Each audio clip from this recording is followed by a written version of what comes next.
the message I wanted to get out was that the stereotypes of women and what they're allowed to do and what they are trained as acceptable and whatever, I think it's all BS. Ontario musician JJ Wilde is taking on the double standards in the music industry one song at a time.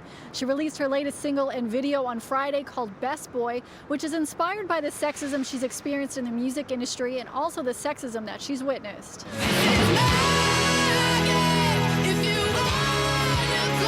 So this whole song is about empowering the side of women that is a sexual creature, that is everything that a woman is, and for them not to be made to feel guilty, ashamed, anything.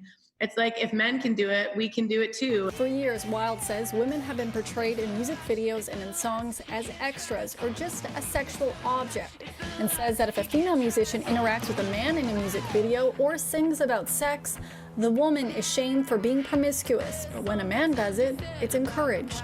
I wanted to play again off the stereotypes of, especially in the music industry, how men are seen and how women are seen as more of objects. But I wanted to flip it and just kind of like showcasing that, yeah, men, women, anybody, it's all equal. And I'm now the one that's kind of in that power seat of where usually the man is, kind of like sitting on the couch watching these people dance and whatever. This summer, JJ became the first female artist to have a debut single go #1 on all 3 Canadian rock radio formats at the same time. She also became the only artist to spend 10 weeks at #1 on all 3 charts, surpassing the record previously held by none other than the Red Hot Chilli Peppers. When I got the news, I was at my cottage, and it was one of the first times that we were allowed to go up there.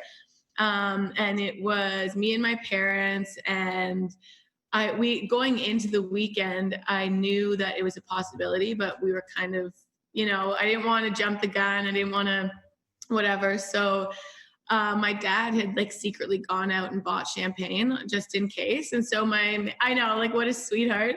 So my manager calls me and he's having dinner with his family, FaceTimes me. He's like, so guess what? And we all just like started screaming. My dad ran away and came out with a champagne. I was like, what's going on? And it was the cutest thing. JJ is already working on new music, even though that chart-smashing debut EP came out just a few months ago. But she's had to adjust her workflow during quarantine. And that new song you just heard today, the vocals were actually recorded in her closet. For City News, I'm Lindsay Dunn.